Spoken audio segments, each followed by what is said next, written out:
Is an exceptionally funny man. He's an actor, a comedian, and former news anchor for Saturday Night Live. Next week, comedy history will be made with the premiere of Sports Show with Norm Macdonald. You can watch it Tuesday nights at 10:30 on Comedy Central. Please welcome Norm Macdonald.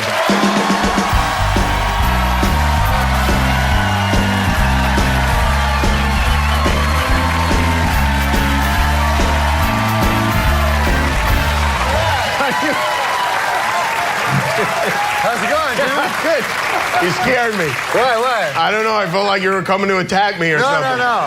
I like getting out of here fast. I find people don't like people walking. You know, right? So the jokes get jokes in. Some people really milk it, the walk out to the thing. Yeah. I admire that in a way because I don't have that kind of confidence to stand there and to do this. Oh, to do the big thing and wave and everything. Sometimes they go in and there's people handshakes. Until people don't care too much for you. Yeah. Not you, me. Yeah, or us together. How are you? Well, I'm glad your ankle is better because I know you hurt your ankle. Oh yeah, I pulled my tendon. That's bad, right? No, it's good. You like Rickles, right? No. I'll tell you why it's bad. This is a thing. You have a boy. I know you have a boy. I know. A boy and a girl, yeah. Yeah, and but I know you have a boy. Mm-hmm. Yeah. No, the girl. But I have a boy as well, and they get to a certain age, you know. Like I always let my kid, whenever I played basketball with him, I would let him win because I thought that was the gentlemanly thing to do. Because he was 6. Yeah, right. So I would pretend like he would win, but I could easily beat him. So then a day came when all of a sudden he beat me, like for real, he beat me, you know? And I don't know if you've ever gone through this, but it's a change, you know? Changes everything. Everything changes and you realize that you're irrelevant. Is that how you got your son hurt you, or you? Yeah, my son hurt me. Yeah. Wow. Have you talked to anyone? And then I told him when we were at Christmas, and he said, my dad's like.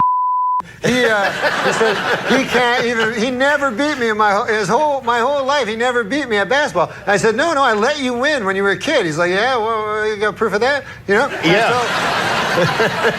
So he thinks I couldn't beat him when he was 6. Yeah, there's no way. That's why you have to. You have to write. You might be right. You have to write it down and mail it to him, so it's postmarked. Right. That's right. Well, I'm glad you're all right. I know you're in the middle of your big promotional tour for Sports Show. Yeah. I was on Letterman. Who's better than Letterman, right? Nobody. And no, I didn't mean that. I agree with you. Nobody. No, they think I'm making a joke. But no, of course, we grew up on Letterman. That's why we want to do this. Yeah, stuff, exactly. Right? Yeah. I don't want to do it, but well, it's why we've agreed to do it. Yeah, but what's awesome is you get to meet like guys, right? So I was on Letterman. I met Willie Nelson, is one of my heroes because I love country western music, and my buddy Billy Joe Shaver is buddies with Willie. So when I was at Letterman last week, I was like, I gotta go talk to Willie, you know. Yeah. So then the guy that's the segment producer is like, hey, Nora Jones is with him, you know. I don't know who that is. But you know how you get old legends to sing with some young person? Yeah. So I go, okay, whatever. So he goes, yeah, but she'll be there. Like, don't forget to say anything. I go, all right, don't worry. So I go down, and there's Willie Nelson. I'm like, oh my God, we're telling all these stories and everything. And then there's a lady standing beside him, you know. So then he hits me like this, you know. I go, ah, and then I remember, I go, Nora Ephron. Oh. And then I go, Nora Jones. I said Nora Jones after, but I said Nora Ephron because here's the thing. When you say Nora fast, it's hard not to say Ephron right after. It's one of the hardest things you could ever do in your life.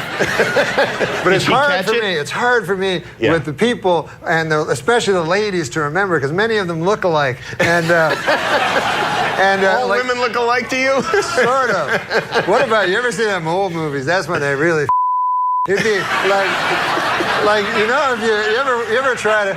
You know, like they always go, hey, Charlie Chaplin, man, that was a comic genius. Ever try to sit through that? Honestly, no. It's pretty tough.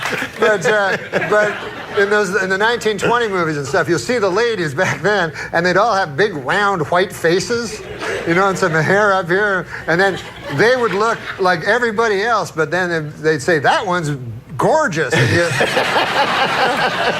just had to take their word for it. She's a great beauty. Yeah. But anyways, no, I was going to say, I don't know the ladies that well, you know? And really, it's Hollywood's fault for not giving them good roles. But so I was on this show. They invited me on this show. My Name is Earl TV show. My Name is Earl. Yeah. This is what? This was a couple years ago. I remember you were on that show. It's off. But it was a very successful show and a very incredibly funny show, although I never saw it. So, because you can't see everything. You can't. You really can't. You know, it's hard enough to see anything. So I say, send me something, you know, a thing to watch. They say, we'll send you a link. I go, excellent, but I don't know what a link is. So, anyways, I don't watch it, right? So I figure I'll just pretend I've seen the show, you know. And so I go in, and I'm like, hey, everybody, man, Earl, that guy's good, and everybody else, too, you know, not only Earl, you know, I'm trying to make a sound good and stuff, you know. So then I sit down, I go, this is great, man, and I can't say it, because when you lie, you overcompensate, you know. It's better to just tell the truth. So I'm sitting beside a lady, goes by the name of Jamie Presley. Oh, yeah, you know? Yeah, sure. So here she is, she's sitting beside me, pregnant, you know. She's in the family way, as they say. So I look over at her, you know, I see she's pregnant, so I say, listen, Jamie, that's amazing, like you're pregnant. It's cool how they shoot around that on the show. You don't look pregnant. She says, I'm pregnant on the show. So then I say, I know. I know. Did that work? I think I was trying to confound her by just saying I know. You probably did. Really loud. When you moved here from Canada, did you come to New York or Los Angeles? Hey, man, I met the guy from. I met the guy from Lost, played John Locke. You ever hear that fella? Of course, yeah, Terry O'Quinn. Terry O'Quinn. Yeah. I love Lost. You ever watch Lost? Yeah, I'm obsessed with the show. Yeah. I'm still watching it. I watch it. I watch it on the link. No, You got that working? On the computer, where you can watch you can watch them right after each other. So you don't have. There's no cliffhanger, you know. Yeah, you know about that. You probably watch it 6. Do you think I'm 80?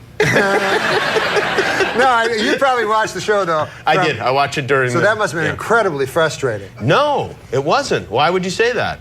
Well, because I couldn't wait 30 seconds to get into it on my DVD. Sometimes it's better to space things out, though, and discuss it with your friends, have a little talk about what happened, and then you have to wait a week, and it's delayed gratification. Yeah, I guess. Yeah. That's what's fun about a book club.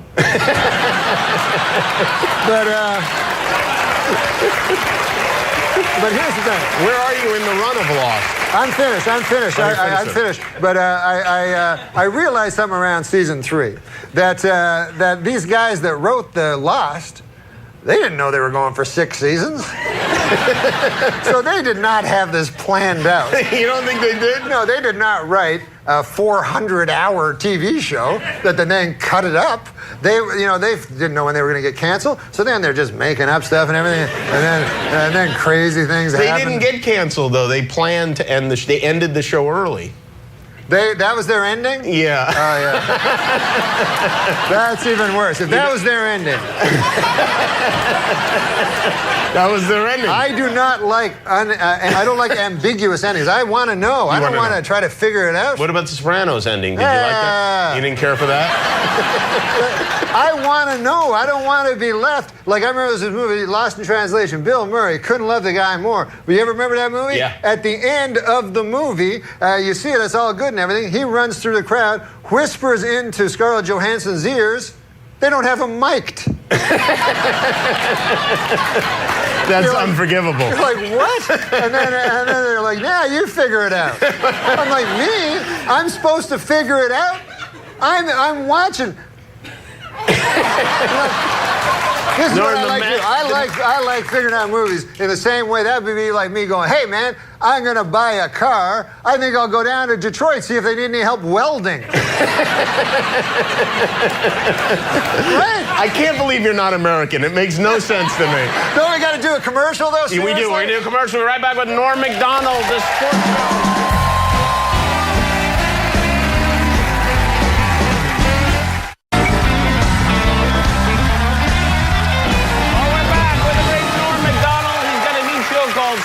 Show with Norm Macdonald coming to Comedy Central on Tuesday night at 10:30. Very exciting. Do you play sports? Are you an athlete? You like Rickles, right? I love Rickles, yeah. I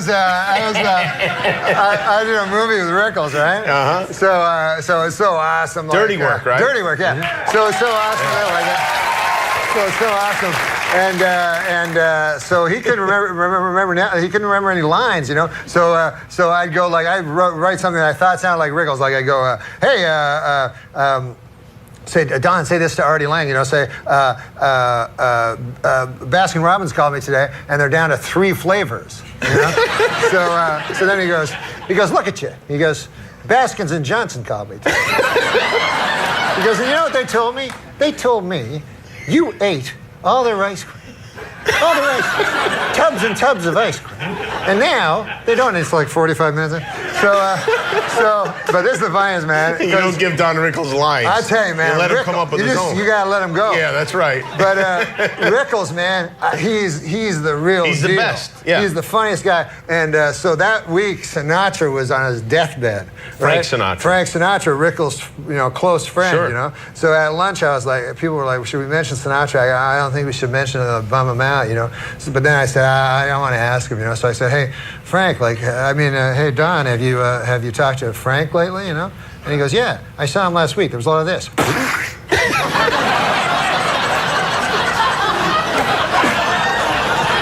Guy died 4 days later. And then I said, oh. And he goes, yeah. He goes, it's a lot of me with my head 2 inches from Frank's face going, I'm not Barbara. Well, Frank wouldn't have wanted it any other way, I have a feeling. That's very true. But okay, let's talk about this show because I think this show is going to be a big hit. Yeah. I hope it is. I mean, for your sake. Oh, yeah. But I really do. I think it's going to be a big hit. I'm looking forward to watching it every week. It's about sports. Yeah. And are you a big sports fan? Yeah, I love sports. Yeah. You gamble on sports sometimes? I do sometimes gamble on sports, yeah. Well, you won't be able to gamble on sports anymore now that you're a public figure. Yeah, no, I quit gambling on sports. You did quit altogether, for real? Do you consider baseball a sport? Sometimes. It depends on who's playing. You consider basketball a sport? Yeah, sure. Football? Yeah. Technically, I still gamble on sports. Yeah, okay, all right. We have a clip here, even though now, I don't know. Yes, I brought a clip. The show starts on Tuesday. I brought a clip. But you brought a clip. Yes. You want to see it? I brought a clip. Why not? You brought it, and we might as well see it. Hey, what about this? Super Dave has been on the phone with me Super backstage. Dave Osborne? The great Super Dave Osborne. Yes. And he's been on the phone while I'm trying to get ready to come out here. Yes, he keeps phoning me. That's what he does. And he goes, this is what you do. You walk out. You're wearing a pompadour. Because you just look at Jimmy. You don't say a thing for 5 minutes. This is why we never invite him back anymore. He says, let me ask you a question. It's 4th down and 1. You're at the 1 yard line. You have the choice. You can head it to O.J. Simpson, Jim Brown, or Emmitt Smith. I'd go with Rosie O'Donnell.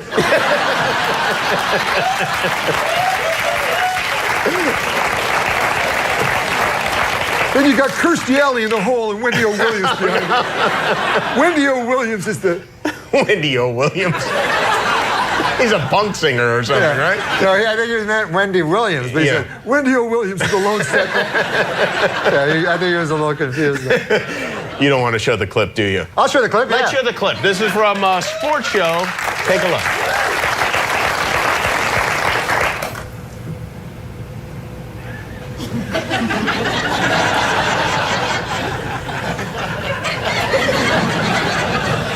Yeah, well, that's not the whole.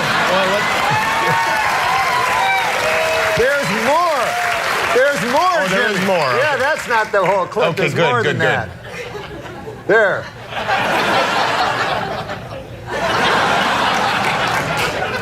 And that's it? Well, the show's not on yet, in fairness. It's what the kids call meta-comedy. Is that what the kids are calling it now? I went to a meeting once and they said, hey, it's very meta. And I'm like, what the And it was like, It turned out it's a comedy term. Here I am in comedy. I don't know the term, yet this studio head knew it. Hey, you know, it's a comedy term for people who aren't funny. Yeah, it is kind of. And they use it regularly. Well, it's great to have you here. Oh, it's I great, wish you the man. best with the show. Sports show with Norm Macdonald next Tuesday night at 10:30 on Comedy Central. Right back with Alicia Cuthbert.